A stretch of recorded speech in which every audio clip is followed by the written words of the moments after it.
All right, I think we can get started. Hello and welcome to all of you from wherever you're joining us today. I'm very delighted to welcome you to this lunch talk series on humanitarian diplomacy. We have about 1 hour and 50 minutes together with our distinguished speakers that you see on the screen, Manuel Sanchez Montero, Federico Desi, and Emma Beals. My name is Sonja Höfelmann, and I'm a research fellow with the Center for Humanitarian Action. As you may be aware, the German Federal Foreign Office is currently in the midst of renewing their strategy for humanitarian assistance abroad. And we are independently accompanying that process through some think pieces.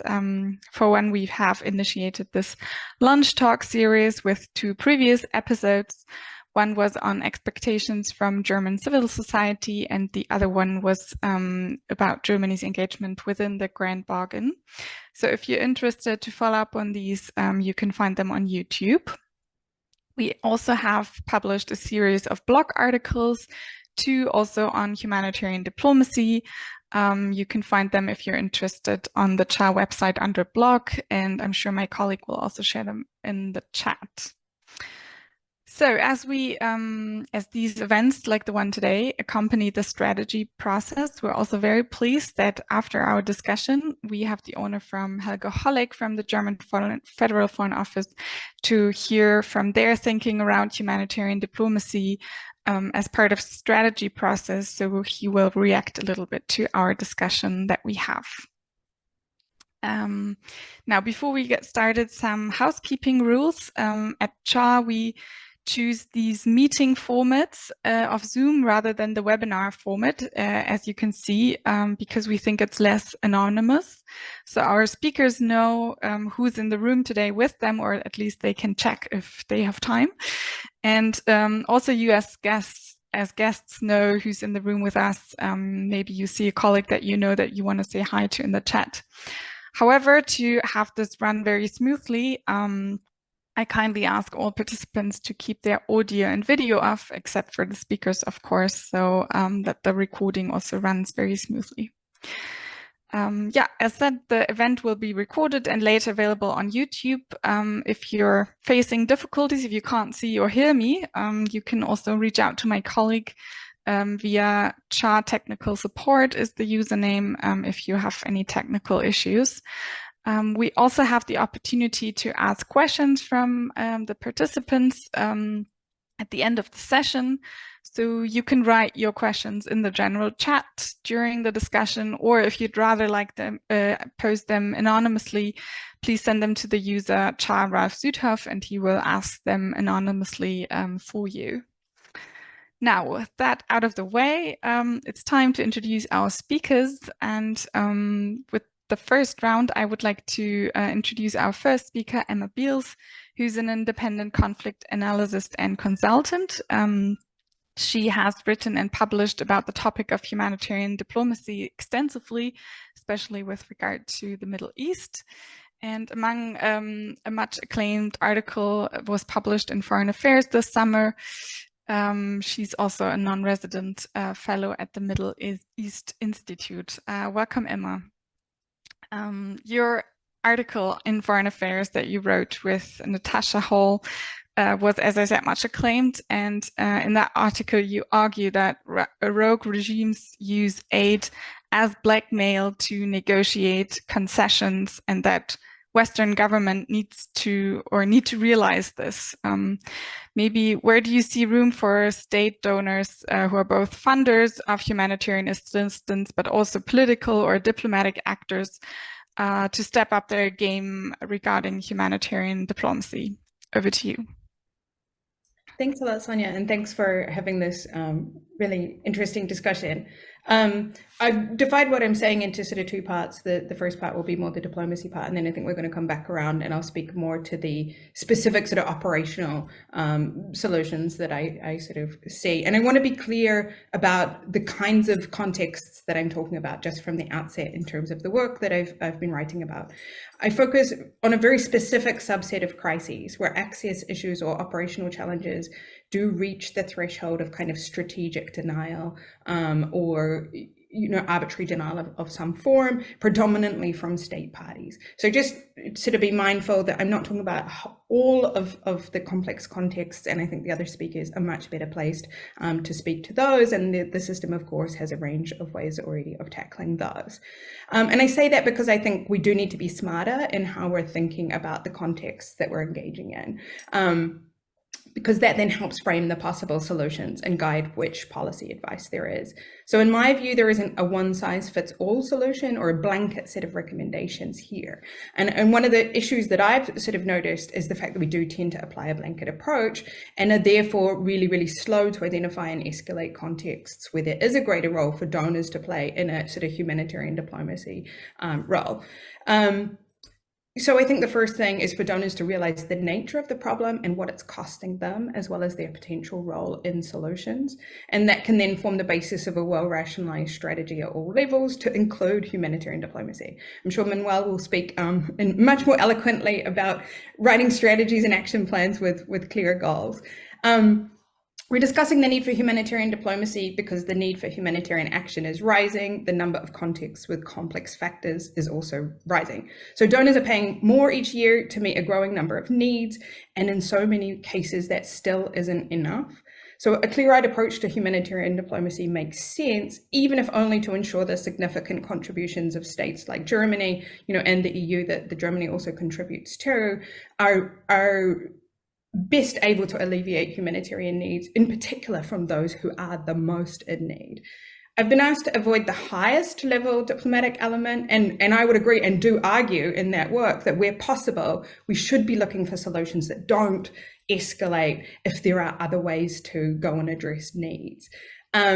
Though I do think that there is a need for a strategic set piece, particularly from states, on reasserting the right to aid in a blanket way that includes access. And that's somewhere where diplomacy can help salvage and expand humanitarian space globally and push against this trend of strategic manipulation of aid that we're seeing. So raising the cost of those behaviors, both through accountability efforts and for major donors like Germany, having a role to play at a strategic level. It can't just be addressed at a country level or solely through capacitating individuals. And I think it's really important to make this currently low-cost form of military or political warfare into a higher-cost one in order to reduce that proliferation of this approach that is really, leading to the need to be really thinking much more cleverly about humanitarian diplomacy in the first place. And then second, quickly on the high level of country-specific diplomacy, this all must occur in the framework of conflict prevention and resolution as well, right? That has to be sustained. There is a trend recently of managing conflicts, and this is what I've written about, through humanitarian diplomacy and action as a kind of form of conflict containment in the absence of successful conflict mediation, and that is a troubling path. Humanitarian diplomacy and action are vital, but the diplomacy should be thought of as a way to facilitate aid and not as a way to manage the conflict. It's not what it's for. It's poorly suited to doing it. And indeed, the rise of that practice, I would argue, is sort of likely to be undermining long-term peace and security. So humanitarian diplomacy needs to be part of a broader set of policy tools and diplomatic engagements with a conflict. So always ensuring that there's a clear strategy, appropriate resource for a broader set of engagements as well, not just dumping these conflicts down to the level of a humanitarian file only and leaving it for the humanitarians to worry about. What I discovered in my research was that pivots in operational behavior at ground level tended to be driven by donors in these kind of contexts. Might offend some humanitarian colleagues, but by and large in pernicious environments, changes in approach came from the ground up and the top down. Where the opportunities for diplomacy aligned with the political positioning of major donors, change happened. Where the opportunities did not align, they were less inclined to get involved, and therefore change didn't happen. Obviously, that is problematic. So I would counsel donors to take a more assertive and principled stance across all theatres where these issues occur. Most of the contexts I've looked at have a challenging diplomatic environment because there's a schism between donors and the state that's blocking aid. Maybe the diplomatic channels have been severed, but diplomacy has to occur in other ways there, and I can talk a bit about that later. However, that's not always the case. There also needs to be a consistent approach in policy terms or in modalities, regardless of whether those states are allies or not, because there are other examples where the states are an ally and there is no diplomacy or fractured diplomacy, and I'll talk about that a bit later. And I think we see a tension sometimes between diplomats and humanitarians from the same states in that example. Even, say, for example, in the UK, where the two have been put together in one ministry, and that can lead to conflicting approaches, particularly when we're talking about the diplomatic angle, also misunderstanding, in my reading, of what are political and what are humanitarian concerns. So greater coordination and strategy within states would help, with all of those actors helping to reinforce each other rather than undermine each other, which is where, for example, the envoy system can work quite well. We have a focal point for a crisis from a state who works across all sectors. Very quickly, before I get to training, I think there's a need for better information on what works and what doesn't in terms of access negotiations, including at the diplomatic level. Obviously, where humanitarians can advocate at a subnational or national level, leave them to it. No one's suggesting that we all pile in on that. I think there's another set of contexts where there is a need for consolidation of information and escalation, but what you're seeing is systems failures that are benign in nature. But so it's a matter of identifying them through gathering the information and then escalating them to the point at which they can be resolved, ideally, by deploying a donor or some sort of higher level person to go and talk to a state or whatever it is to fix a problem. And I think that there's a fear without a framework around some of that from humanitarians and so on, that any form of escalation is going to politicize and become a public advocacy issue. So we need to be a little clearer about what the framework for those kind of issues are, and this is where I think research could help. And then there's another group of contexts where this is intentional. And because of that lack of research and understanding about these sort of different contexts and the solutions to it, and where escalation to state level or so forth can be helpful, there is this fear and silence around all cases that prevents these other more pernicious contexts being escalated rapidly enough. And looking at what changes in those environments. And it doesn't tend to be those national or subnational negotiations. It tends to be peace deals. It tends to be big P politics. In terms of training, very quickly, I think the problem is slightly larger than simply training diplomats. Yes, they need capacity, particularly humanitarian colleagues, but churn is a huge issue that we don't talk about enough as well. And in protracted crises, we see staff moving on and a constant need to educate and upskill. So where policy has worked really well, it's where talented and committed people have remained in post for extended periods, built knowledge, trust, relationships. So training and capacitation is vital, but in the context I've looked at, there is a risk of thinking that training is the solution. It isn't, because in these instances where it's intentional, the training can help people to identify what the problem is and what the solution should be, to analyze the problem. It's not the solution in itself. We need donors to be better at reading the room as part of that training, so understanding the problem, pushing for what they need. Too often they rely on humanitarian agencies or systems to give them the news that we know that they can or won't provide. So, for example, I discovered that the OCHA access team in a particular complex state with strategic aid denial doesn't measure security incidents and bureaucratic access constraints together, and therefore couldn't possibly be producing, accurate analysis of the constraints. And donors didn't know that, and in Syria and Myanmar, for example, there's a lot of inference taken from what isn't said in UN reports. How do I apply this standardized bureaucratic language to this context and realize that it doesn't actually make sense in this context? And, so donors don't know what they don't know, and far too often they aren't trying to find out. And so that sort of needs to be part of that capacitation piece as well in terms of upskilling donor cohort. And I will pass on for now and then come back to the practical elements later. Many thanks, Emma, for a very dense and very rich answer to that question. I'm sure we can pick point on some aspects that you mentioned. I would like to move to our next speaker, who's Manuel Sanchez Montero. He works with Action Against Hunger Spain. He's also a former humanitarian division director of the Spanish Ministry for Foreign Affairs.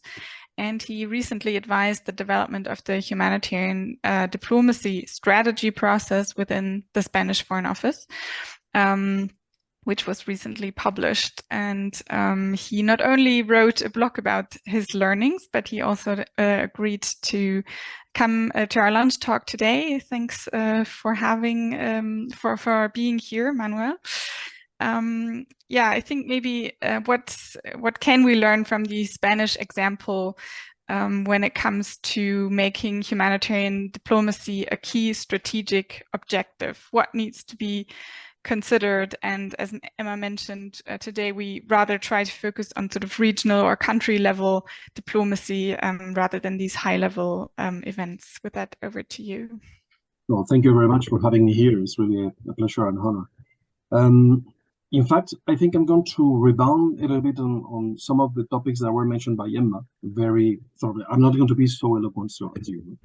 So I think that it's very clear that to have the humanitarian agenda as a strategic part of the foreign policy, and then to use the diplomatic tools and to put them at the service of humanitarian topics, has been just the process of not having another way to work in a given crisis. I mean, I have to admit that it took really a lot of efforts to unveil to the political side, because when we're talking about donors, it's not donors. I mean, we're talking about the states, and we're talking about the MFAs, where the donor component, we always say that they are our primus inter pares. Those are really the bodies of the MFA that speak the same language as us, but it's more on the policy side where we had to make a very big effort to unveil that in cases like Syria, as an example, where all the doors were shut for any potential intervention for middle powers like Spain. And I guess that in some terms, Germany, though is a very big donor, is also, let's say, not a massive foreign player, or with the same intensity that the permanent members of the UN Security Council. So to discover that for these type of players, humanitarian arena was the most likely where they could have more margin of maneuver, and where they could have, as Emma was saying before, a lot of potential gains. To intervene in the management of a crisis, in the mediation of a crisis, with the political weight that a state like Spain is having, was very unlikely to have any kind of added value, while by getting a better perception, a potential outreach, by being also a player, as I say, not only well perceived, but also with very much potential ways or allies to have a dialogue with parties to the conflict. That was a real added value that we could explore. Then I very much agree on the argument of the low cost of engaging into this type of diplomacy, and the high, no gain of not engaging into that. So that is an argument that was very much playing into account with the Spanish policy divisions, and that enabled us to start identifying what were the grounds where Spain would have an added value. And in this sense, there were some criteria that we were trying to identify together. First thing is that the context, we're talking about context, humanitarian diplomacy, not global humanitarian diplomacy, they should be really relevant for the strategy of Spain. So it would be very unlikely and probably very temporary basis to get Spain engaged into engaging in diplomatic actions on the humanitarian sphere in a context where there is no real deep strategic interest. We have to be realistic, and the division of labor between countries, I think, is very much welcome in this case. So what Spain could do in Colombia would be what eventually Germany can do in the Lake Chad. So the second criteria is, of course, to have a real or potential institutional, or at least good perception by parties into the crisis to have a dialogue. Can be directly or indirectly.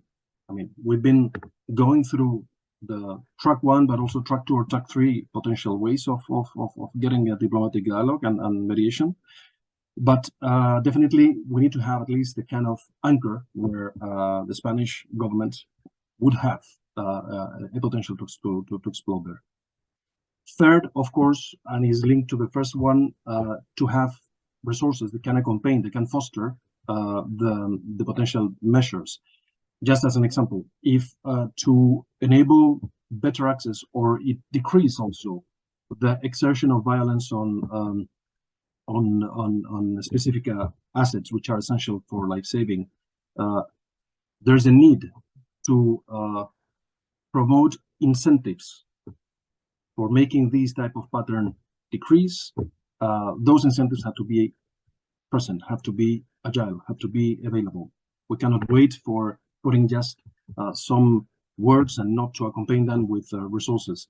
So I might say something that is a bit controversial, but in the cases of context where rehabilitation is still under question mark, we might have to incentivize more responsible humanitarian pattern of parties to the conflict by incentivizing with beyond the humanitarian response, which is unquestionable, with some rehabilitation resources and approaches through programming, but conditioned to these type of more adjusted behavior to the humanitarian principles and frameworks.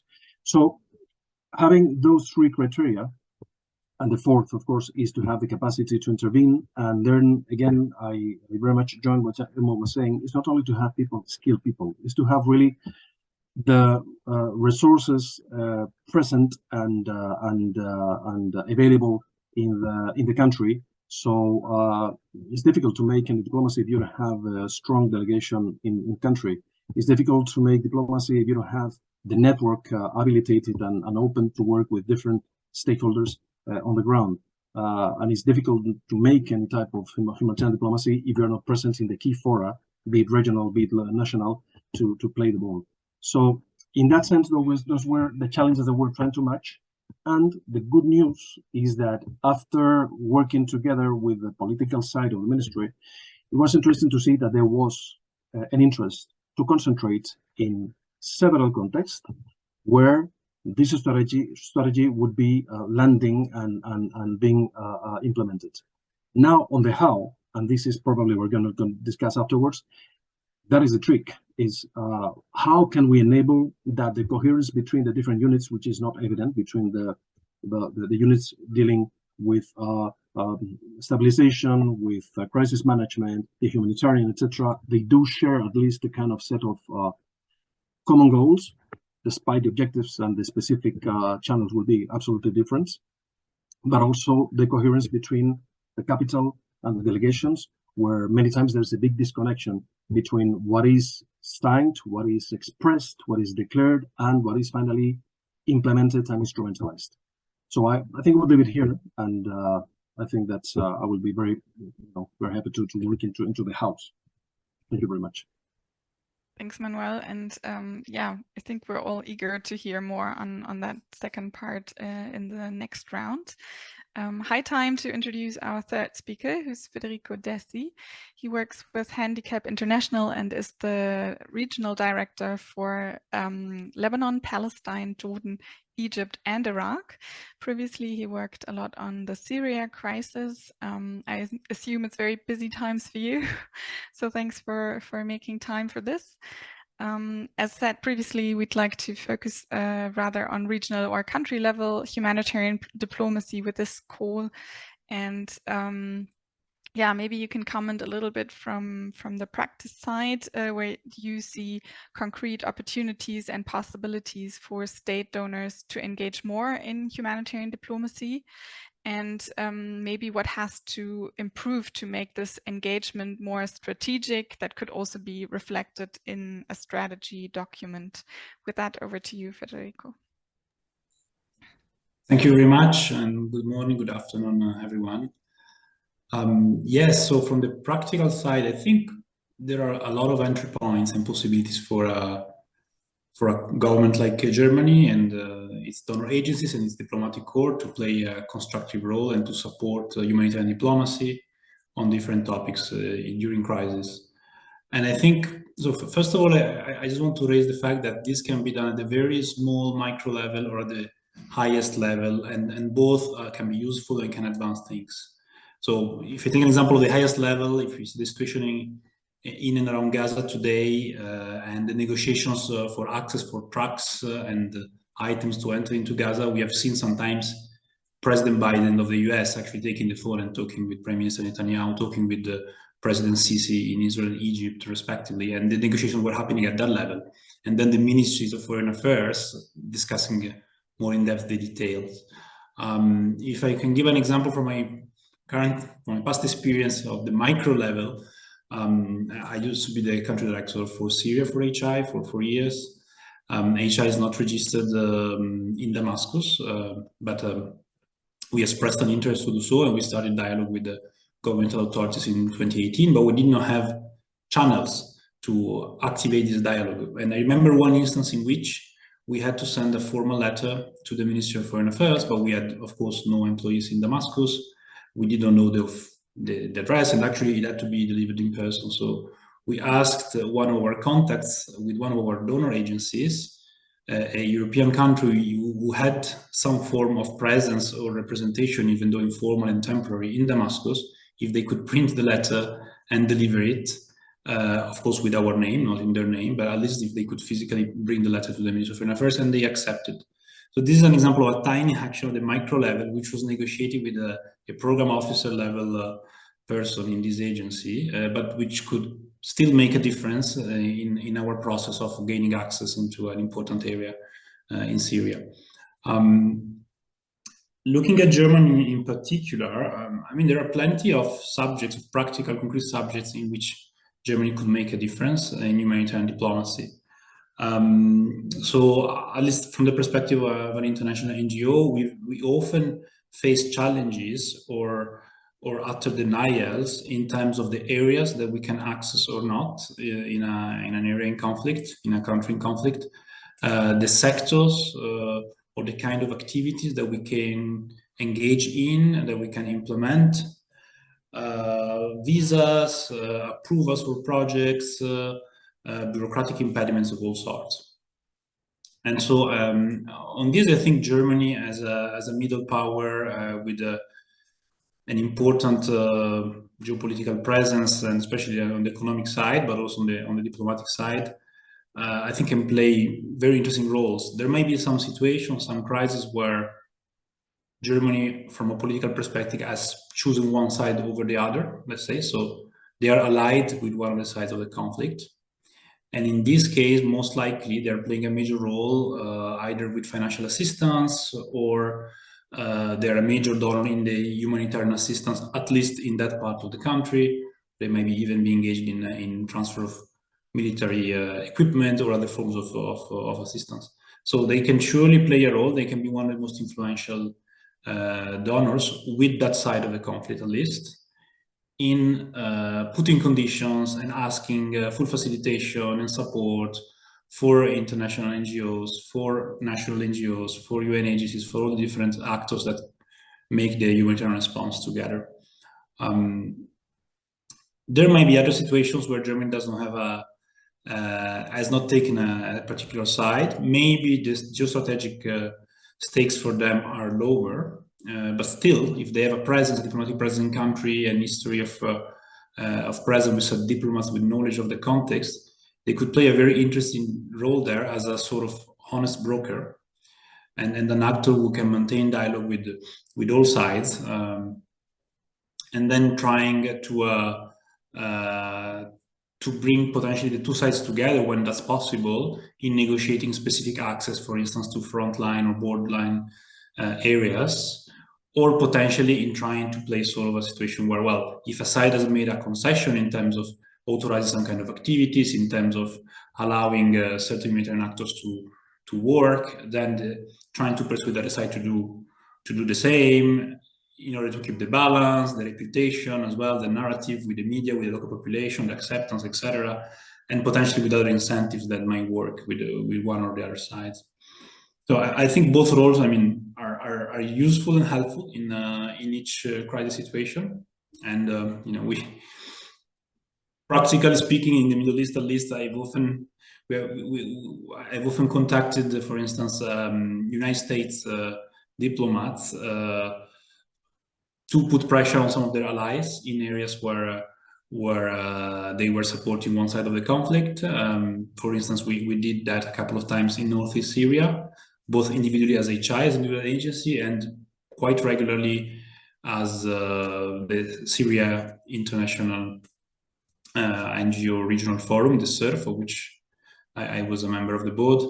While, for instance, we often go to talk to Switzerland, for instance, in the other sense, because they are often the actor, or Norway, or some of the Scandinavian countries, or Luxembourg, in some cases, even though Luxembourg does not have a big diplomatic presence in the field, to make sure that we can have also a perspective from the other side, and they may have access, you know, to all parties of the conflict. Yeah, maybe I'll stop here for now and hand it over to you, Sonia, if that's fine, and happy to contribute later. Thanks so much, Federico. Yeah, I think we learned a lot that the political will is very essential for diplomatic engagement in different contexts, crises. And maybe we can circle back to that a little bit. Maybe Emma, circling back to you, you mentioned already a little bit the costs of not doing anything. You also mentioned that if there is an approach to a certain engagement in a crisis, then it's very slow to pivot this. We rather stay on the approach than look if it's working or not. Maybe you can share a little bit your thinking or also your research. Where do humanitarian actors, implementers, but also donors and by that means also political actors, need to revisit strategies or tools or resources to become more sort of fit and agile to manage these contexts better? Thanks. Again, just talking about the same group of types of contexts, and I think, you know, the what is really important.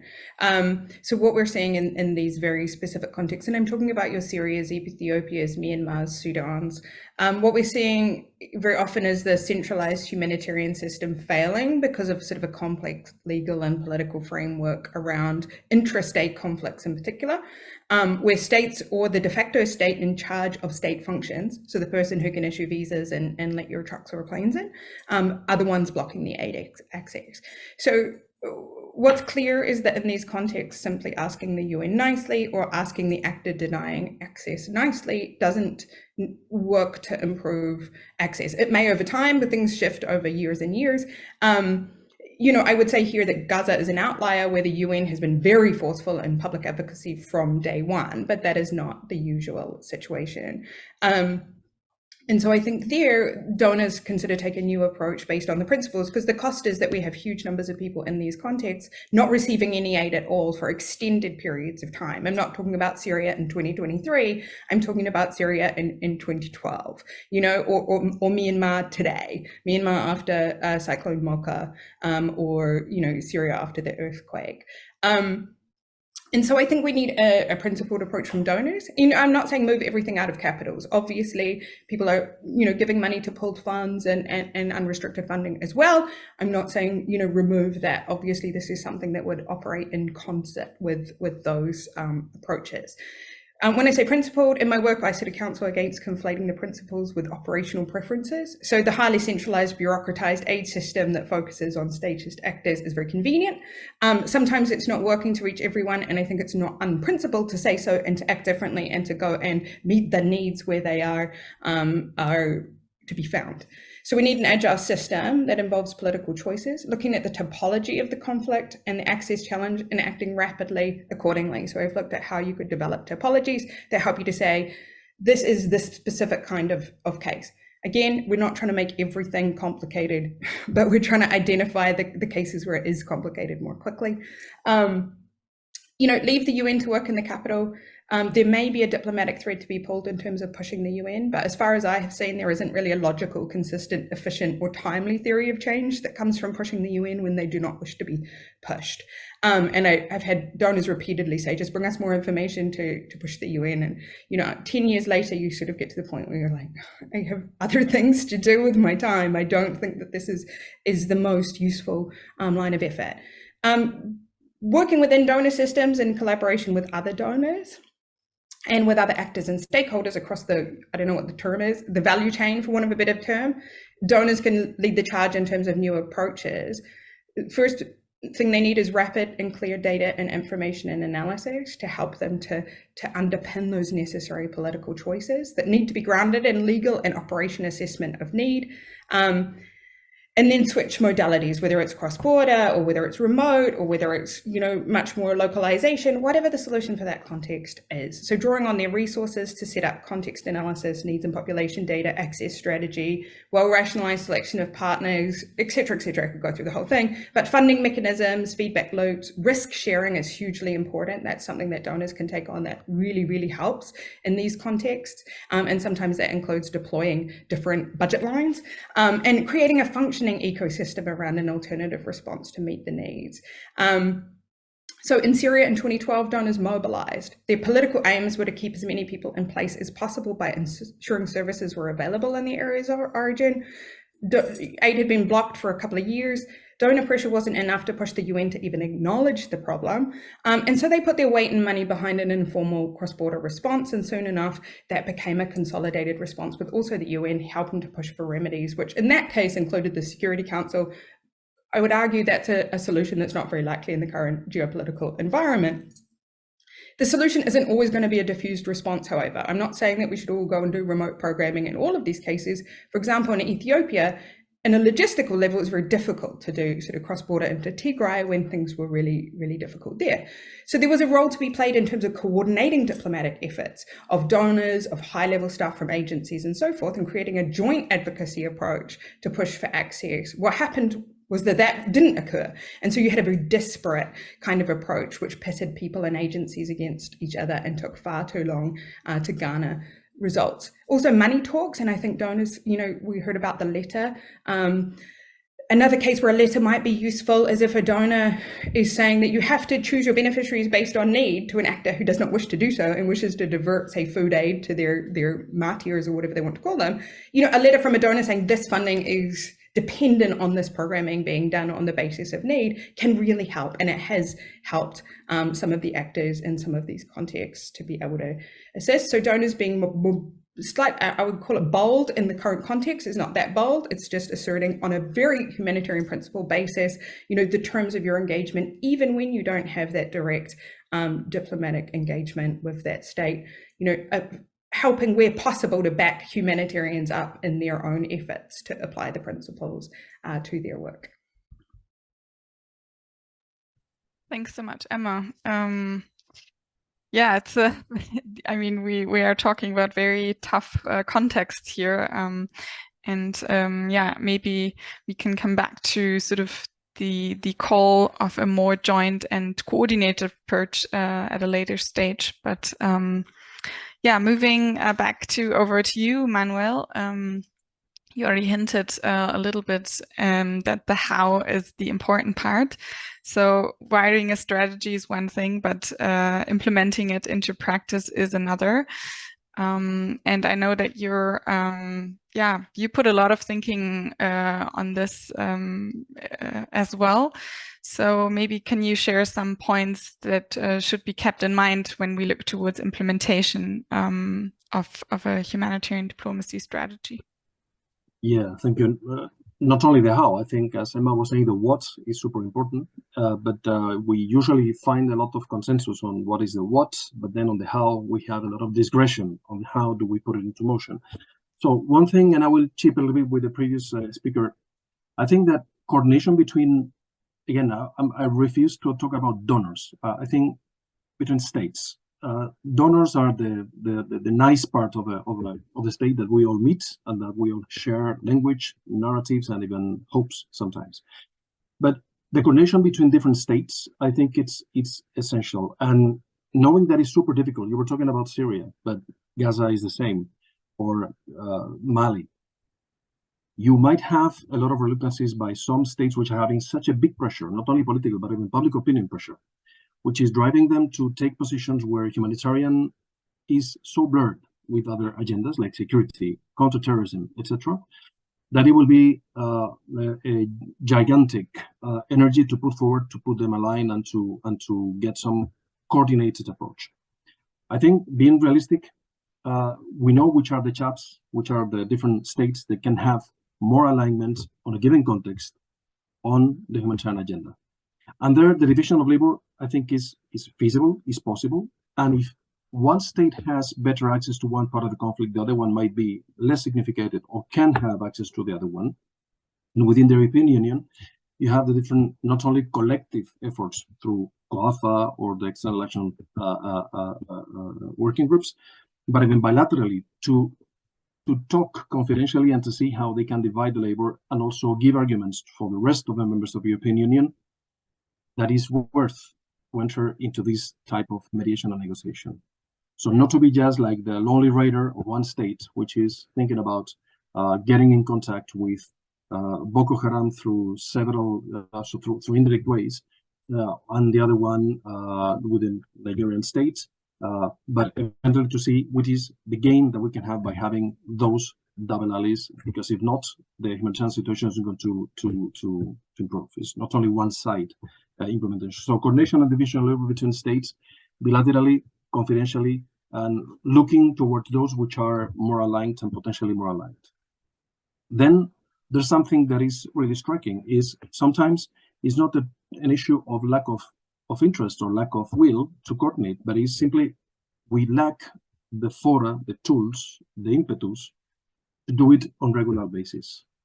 I remember the case of Syria, when we were pushing forward to get the political, humanitarian, and other units together to work, and it was again a punctual effort that paid off temporarily, but we don't have the structure, the systematic way of putting those views together for analysis, joint analysis, complementary analysis, second, planning, where we can, each one of the units planning their different objectives that should be complementary, with the tools, with the principles, with the partners. It's going to be different to partner to work on the stabilization of the security agenda than the one for humanitarian. And of course, the implementation and the follow-up. So there's a lot of punctual impetus that is lacking this systematicity, and we lack this type of fora and space for dialogue between those different units that might imply not only different units of the Ministry of Foreign Affairs, but also units of the Ministry of Interior or the Ministry of Defense. And here, I think this is something that I have to recognize, that even in the humanitarian sphere, as I've been in the two sides of the moon, I think I can be very critical with ourselves too. It's that engaging in a dialogue with the security part of agenda, with the interior part of agenda, with the hard policies is good. It's not bad. It's not to be tainted by the dialogue. We can make our case, we can exchange arguments with, from our perspective, a humanitarian goal, but empathizing and understanding which are the other goals and see how we can fit in order not to step on our toes. And then something that to me is really also crucial is we need to get out of the very small environment. I think there was a question before talking about the role of the local civil society, but even not only local civil society, other type of players that can open the space not only for enriching the analysis and get out of the zone of comfort of the humanitarian traditional operators and the traditional diplomatic bodies, but integrating mediation organizations which are working in different topics that can enable access to different parts of the conflict in different ways, not risking, not jeopardizing the official position of a state. I mean, to deal with Boko Haram, you have to do it with a lot of care. We do also with a lot of care. We might not do it directly because we are not well perceived or because we are not allowed, but we can do it through different local players that can be our not only translators, they can be our connection, they can be our ambassadors in order to negotiate every day the access to Sokoto or to Mediguri. So opening that for other mediation and nature of bodies. I remember in the case of Mindanao, it was very interesting to see how the Council of Ulema, a religious body, was crucial in order to habilitate a space to dialogue and to see how, with a lot of arguments that were very linked or very compatible with the humanitarian ones, but not coming from the humanitarian narrative, but from the religious narrative, they were enabling to hold talks and to negotiate with the different parties, MILF, ILF, the Filipino forces. So to try to create safe spaces and to spare for many of the attacks on the essential assets of the population. So enabling and opening that space for other players, I think, is very important.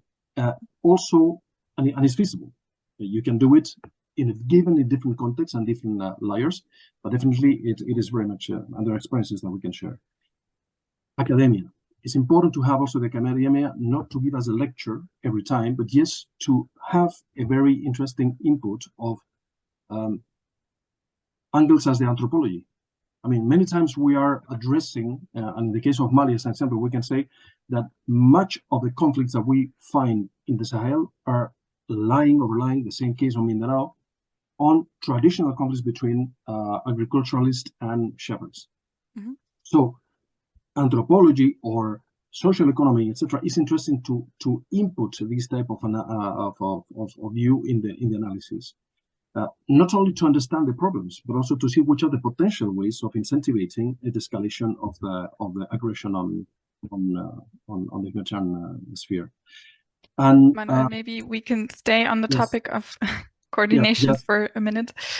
Just Jan was one last thing to say that I think, and as I was saying before, it's essential to have also to enable the coherence, which is a difficult one.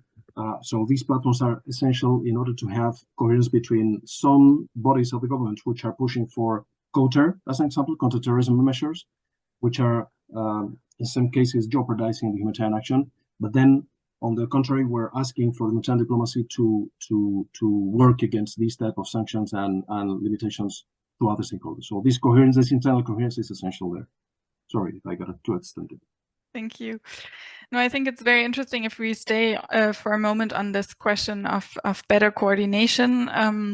Especially, we've talked about sort of coordination within a country, so within the different ministries, but also within a ministry. We've introduced also sort of more horizontal coordination among other actors.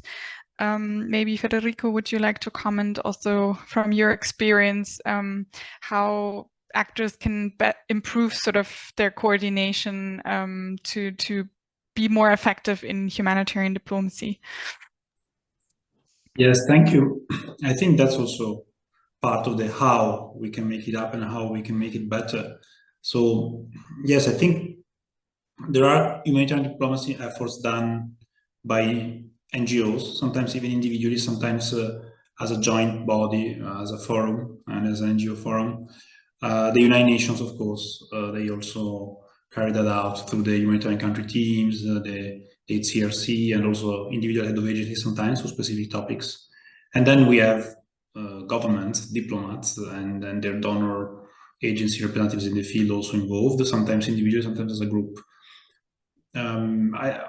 Looking forward, I think we need to strengthen this coordination, especially with the diplomatic side, because I think that coordination between NGOs, United Nations agencies, and the donors, it could be better, it could work better, it works better in a country than another, but at least there are usually some formal groups and meetings set in place. I think Syria was quite a good example.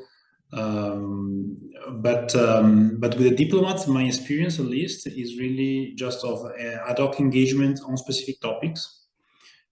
Sometimes, you meet regularly with your donor counterpart, and it happens to be also a diplomat involved also in the political or the military part of the portfolio, and so you end up also discussing about the context and passing a couple of messages about access and etc.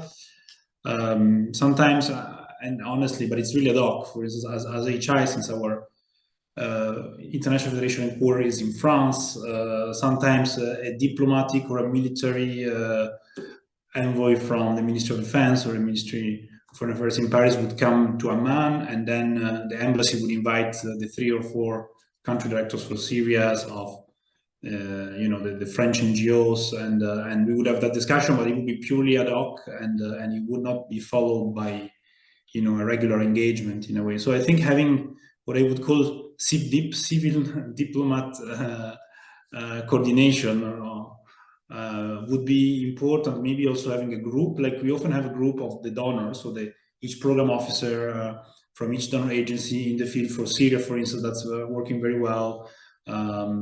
Meeting together regularly, and also meeting with NGOs and with the United Nations regularly as a group, with 2 co-chairs, etc. We could imagine having something similar on the diplomatic side, and from time to time having collective engagement that would facilitate the flow of information, make sure that NGOs and United Nations can clearly put forward their strategic asks in terms of support to push on specific access issues or bureaucratic impediment constraints, and then potentially the group of diplomats look at what Manuel just said before, who is best placed to tackle this, to tackle that, etc. But in order to do so and to make this effective, I think each country, and particularly Germany, as a middle power with substantial resources, should ensure that the diplomats in the field are trained also on the humanitarian aspects, humanitarian diplomacy, how the humanitarian coordination system usually works, what's the role of an international NGO, what's the role of a United Nations agency in humanitarian assistance in a crisis or in a conflict situation, so that they know how to interface and also how to play their different caps sometimes when they have multiple roles. And then having at central level a pool of highly skilled, experienced negotiators, humanitarian diplomats who can travel and support a specific crisis, specific country, on a specific topic. And if I understand well, actually Germany has deployed someone with a similar role for the Palestinian crisis, for the Gaza crisis last month. So it's actually already happening, but it would be interesting to see it also in other kind of crises, including some of the forgotten crises that are still extremely in need of this kind of diplomacy, like Sudan, Ethiopia, and others. And maybe my final point, I would like to echo and complement something that Manuel just said. We need some form of strategic engagement in the long term on the issues, small and big. I've seen often situations where there is a big summit, closed door, with high level, senior official meetings, for example, what they are called in Syria. I participated in a few of those, and you have very extremely interesting discussions about specific topics. And sometimes you even have, the other side or proxies for the other side involved. You might have a representative, the ambassador from Russia or from Turkey or from Iran, etc., or the Syria Arab Red Crescent secretary, for instance, and talking about Syria here as an example, and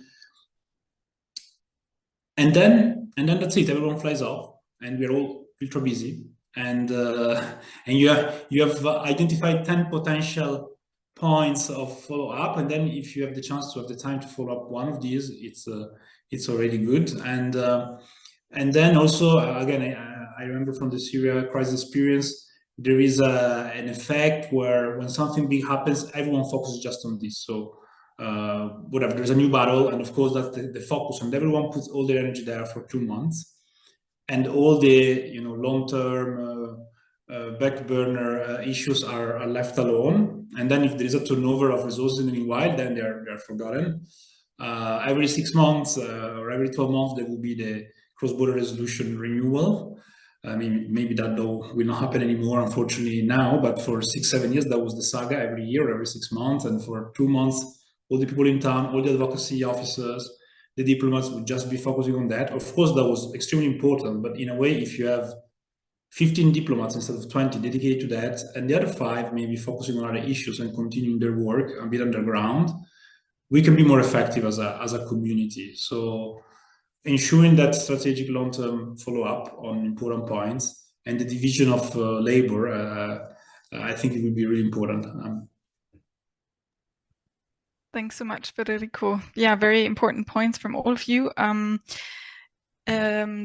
I think it's time that we invite Helge Holleck to the stage, and also simultaneously a small reminder to all participants to ask questions in the chat. I know there's 2 already, but if you have a question, now is the time to ask it.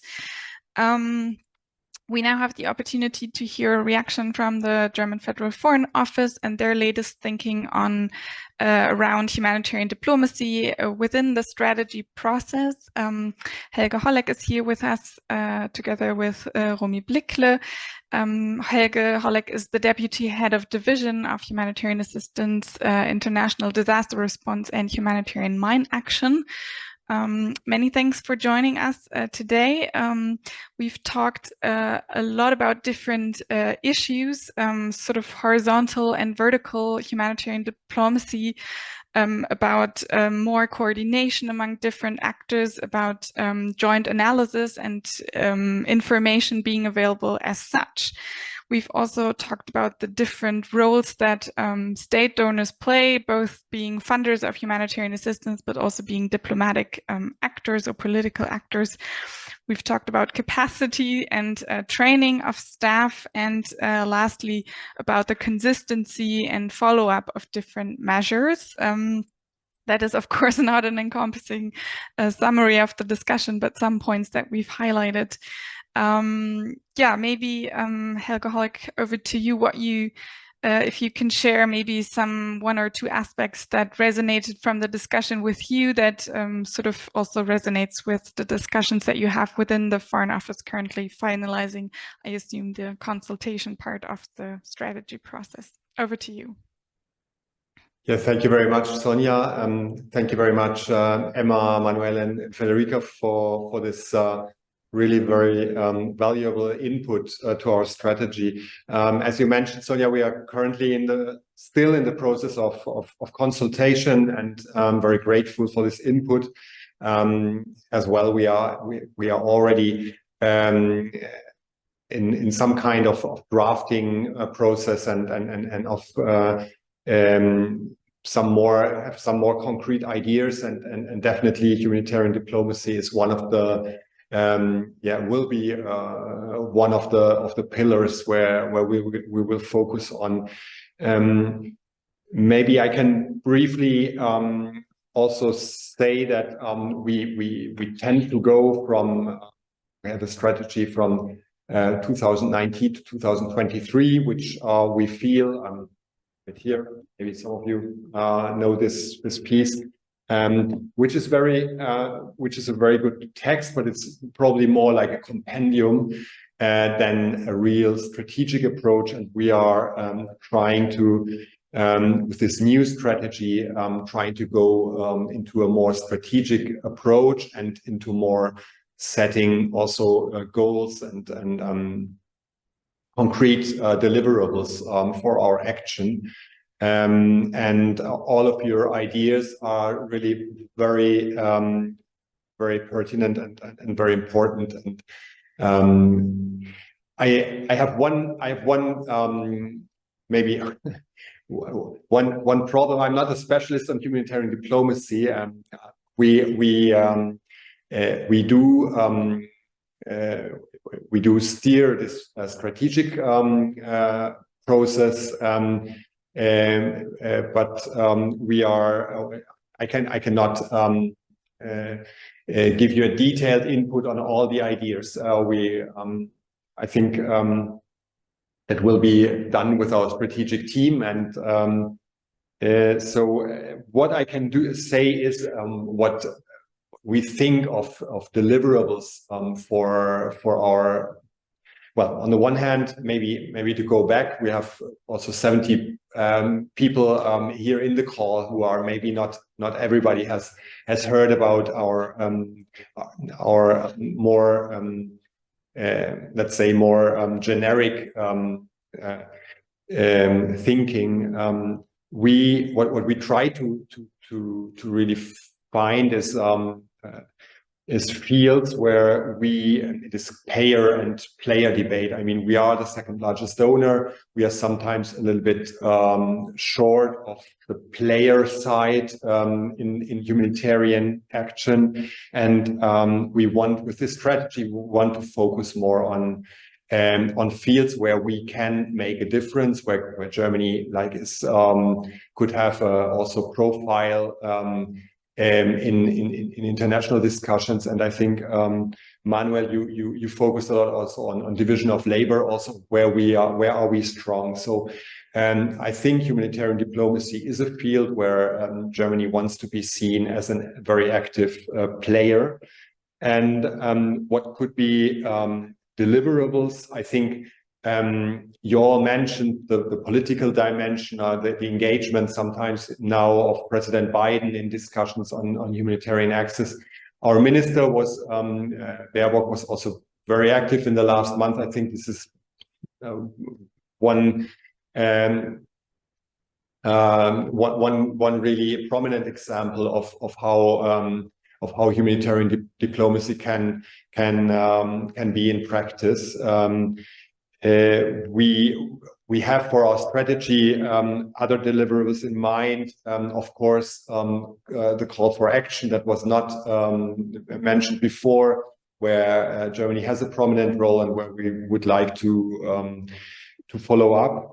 One topic that was not mentioned, which we have in mind, is also the question of sanctions, which could impede humanitarian action at some point through also de-risking of actors, where we are very strong in promoting humanitarian exemptions like with resolution 2664, and to make humanitarian action more viable.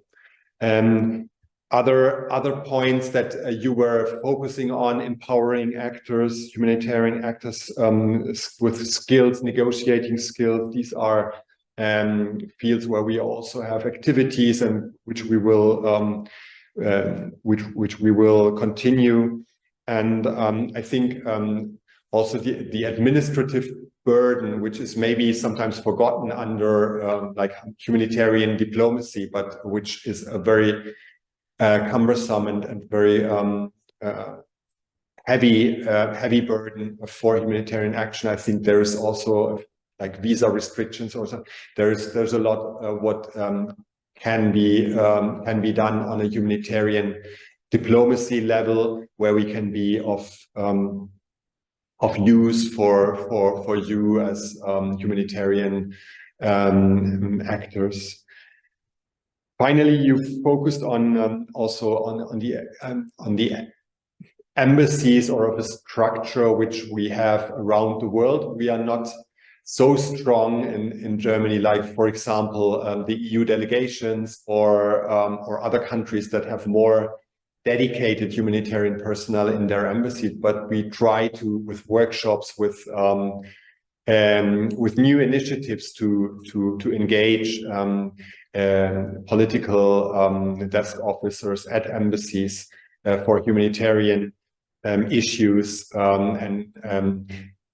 Finally, we have also from our department, S for Stabilization and Humanitarian Action, which exists since 2015. There is a lot of personnel from our division going, from our department going abroad to the embassies, and that's certainly an asset we want to use. So that in a nutshell. Finally, really very grateful for your input, and very grateful to the Center for Humanitarian Action for this initiative. Thank you, Sonja. Back to you. Thanks so much for commenting on the discussion and sharing a little bit your thinking where you are in the strategy process. I would now like to invite Ralph to the stage because he has been monitoring the chat. Ralph, are there any questions from the chat that we can pose to our speakers? Yes, many thanks, Sonja. Many thanks to everybody for the interesting talk and discussion. As time is running very quickly, sharing maybe three cross-cutting questions which have been raised, and maybe you have a chance at least to tap into them in your final round. One is, all of them are tapping into issues of tensions between objectives, as probably all of us will agree humanitarian diplomacy is important and we should invest a lot, etc. But for example, Samuel has indicated on attention, building on what Manuel said, a key criteria for humanitarian diplomacy might be to align it with strategic interests. At the same time, as Samuel is asking the important question, how to balance a potential tension between the national diplomatic interest and what might be at stake in the humanitarian diplomacy arena. He has hinted on the example of the US and the Iraq and the anti-terrorist campaigns, the hearts and hands campaigns, referring to, I guess, but of course, very easy also to refer, for example, to the current negotiations about humanitarian access to Gaza, while balancing this to foreign affairs issues with Israel, especially in the very special German historic context.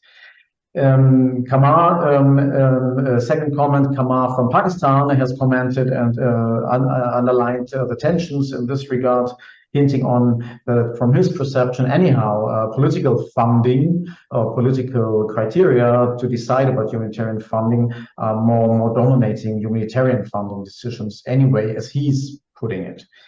A second quick question coming on the tension, if there might be a tension on humanitarian diplomacy and the local counterparts.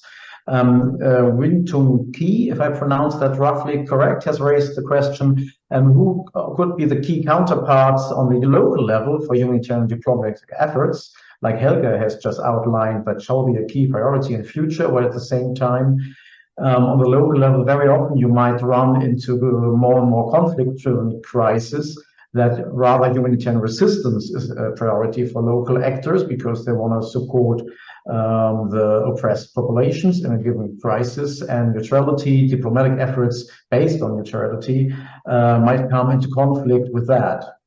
And the final question, maybe also to Halleck, I guess, is on if you make, and maybe to Emma also as an expert on all these issues, if you make humanitarian diplomacy a priority, what does it mean in concrete terms? How do you align it with resources? What kind of resources do you need in terms of staff, etc.? And what might it mean also in terms of if you need to have some bargaining power and to put something on the table with counterparts who not necessarily might listen to ethical appeals or humanitarian principles? What might be at stake? What kind of resources you need to put on the table so the political will can really turn diplomatic objectives into reality?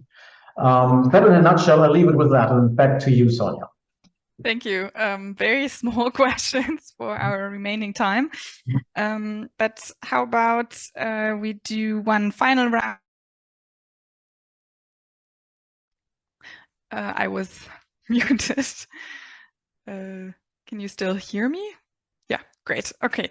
How about we do one final round, and maybe we'll take the first question around the tension between objectives and also the funding, political funding. Maybe with you, Manuel. The question on the tensions between diplomacy and local actors and how they can chip in. Federico, maybe you might like to comment on that one. And yeah, the last question on resources, maybe Emma and Helge, maybe you can comment on that a little bit. Starting with you, Manuel, if that's all right. Yes, of course. No, thank you. And I think that definitely the tension will always exist, and it's positive. What we think is that it's very important that we have a very clear use on and goal on where this tension should go. So if by using humanitarian diplomacy, what we want is to have a better impact, a better presence of the German foreign affairs in foreign policy in certain crises and complicated context, I think is one of the biggest value we can have is to have credibility and reliability. So the identification of Germany with certain values and with certain positions is going to be paid off much more if we are credible and reliable, because we have certain kind of coherence. And I understand that this is always a problem when you were mentioning before, very rightly, sanctions, counterterrorism. There are huge pressures from different policies which are probably, I want to say, interfering, but conditioning our position on the humanitarian arena. But I think it's very important to try to keep the coherence and counter the narratives which sometimes are not well enough informed. You rightly said the 2664 resolution, which is compulsory for the European Union member states. So narratives, well-informed, argumented manner to try to have strategic objectives that might go beyond the pure tactical ones. So to be consistent and reliable is something that will pay off if we have an entry point, and that tension is going to be always positive, but it has to be a tension. And that implies that there's a kind of dialogue between different policies, which is a bit symmetric, not always so unbalanced. Thanks, Manuel. Over to you, Federico. Yes, thank you. Well, first of all, in some context, in some crises, there might be some local national actors who are able to play the role of an honest broker, to discuss with different parts of the conflict, to different stakeholders, directly or indirectly, and really also play their own role in this diplomacy. And in this case, I think a key role from the international community, NGOs, UN, and donors is to try to support as much as possible these actors, empower them, give them the resources, make sure that we don't put them at unnecessary risk. And this can help to mitigate the tension, because in a way it would be a local actor which with a much more precise knowledge of the anthropology of the conflict, the history of the conflict, etc., to lead and propose the tactics and the discussions. There are cases where this is not possible, these actors don't exist, the country is really fractured. It has been the case, at least in the initial years of the Syria crisis, where you would work with a completely different set of local partners in different areas, and each one was both a delivery of humanitarian aid and a bit of an activist group, or had sort of a political tendency in one way or another. And there, I think that mitigating the risk of clash or of conflict between the local actors and the international actors, I mean, I think there is a role for the international community to share and raise the awareness about the principles of humanitarian assistance, the fact that humanitarian assistance is for everyone, impartiality, neutrality. We have to be able, as international actors, including donors, including governments, to engage with this kind of local actors in all areas and make sure that our aid reaches all areas, at least humanitarian aid. Then, of course, stabilization, development, it's a different ball game. And then, as soon as possible in the crisis, whenever there's an opportunity, try to foster dialogue between these different groups of actors, create safe spaces, potentially abroad or through webinars.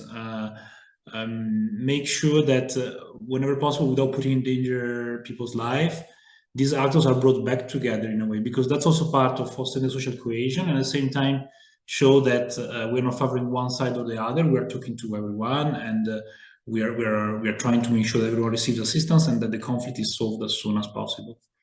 Over. Thanks, Federico. I mean, we could do an entire lunch talk probably around that topic as well. Emma, maybe over to you for the question on the resource side. I think we've covered a lot of it, but just to summarize, I think you need a cohesive strategy. I think that it does include that top level piece of defending this space, reasserting the right to aid, the high level diplomacy, but also then at a country level, if you're going to deploy it, the first key thing on all of this for any actor is information, data, and analysis. Time after time after time, the right information is not available quickly enough to the right people who need it to make the right decisions to be able to move forward. There's data for, you know, everywhere. It's not the right data. It's not the right analysis.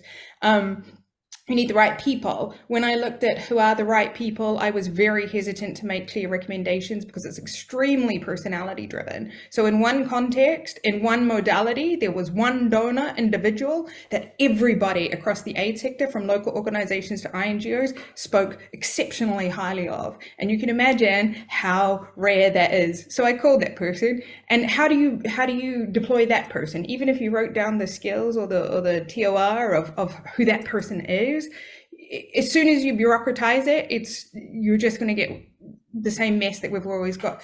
So in these complex crises, personality is so vital. So trying to find those people that everyone speaks highly of and, you know, work them into the grave.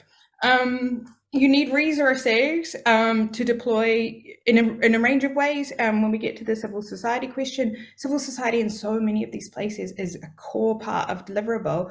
I tend to get very vexed about this framing of resistance. I think it's problematic. I think it fractures an already fractured kind of discussion about localization, which everyone's doing extremely poorly on. But that is where humanitarian diplomacy and the staffing remit of donors can really help in terms of risk sharing and in terms of deploying granting streams or funding mechanisms like the FCDO parallel pool funds they do that grant directly to local organizations, different budget lines that you can grant to civil society for. And this is also where you need an integrated approach, because you need to make sure that you are not decimating the civil society that you will need for long-term peace building, which, if you're going to keep populations safe, is very important, by either cutting them out and cutting away their local agency by destroying them being the ones that have administrative capacity or a relationship with their populations, and or instrumentalizing them into service delivery for the aid sector. And so these are real problems that we see in the contexts where localization is really important.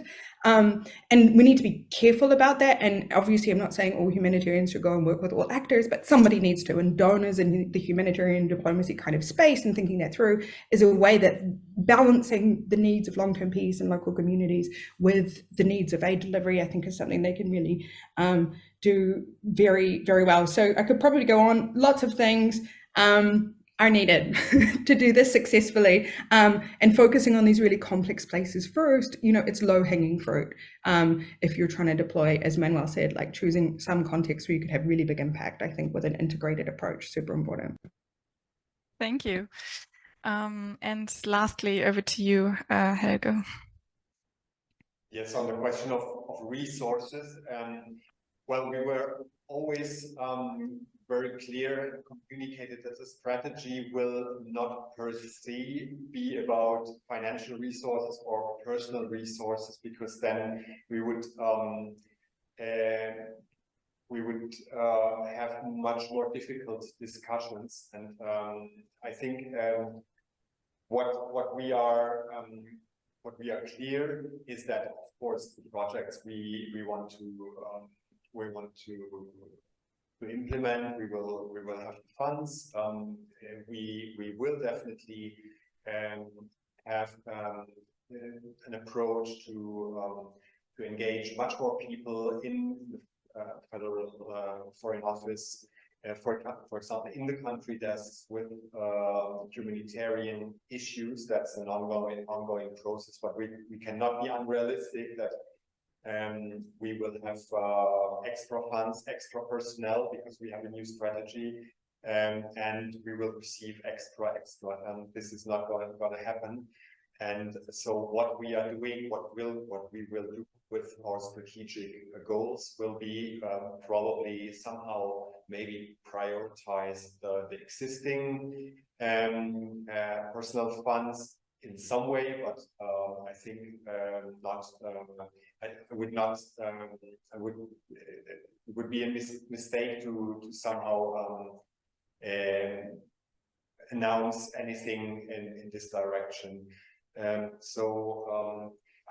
saw, maybe to wrap up, I saw a question also in the chat on the training. What training for diplomats we are sending to the embassies? This is not a thorough training or courses, but more like a workshop of 2 to 3 hours to really engage those colleagues with humanitarian questions, but then really on a very on a level where what on an action-based level, an operative level, and then of course also some kind of general information on humanitarian assistance. Those people would not attend 1-week courses, unfortunately, but we repeat that every I would say every 4 to 5 months with relevant new questions. That to wrap up, and I think we are a little bit over time. I don't know if I should say thank you also again for this initiative and for participation in the chat of Cha and of our three panelists, and we really with this input we go again into drafting and in the thinking process, and again thank you very much. Thank you, Helga. And you took the last words out of my mouth. I also want to thank everyone, especially our distinguished speakers, Federico, Manuel, Emma, and also Helge, for joining the discussion, for braving it, for preparing inputs and sharing them with us. Many thanks also to the audience for engaging in the chat. And lastly, I want to make this really short because we're over time. Many thanks also to the team behind the scenes, where it would not be possible without them.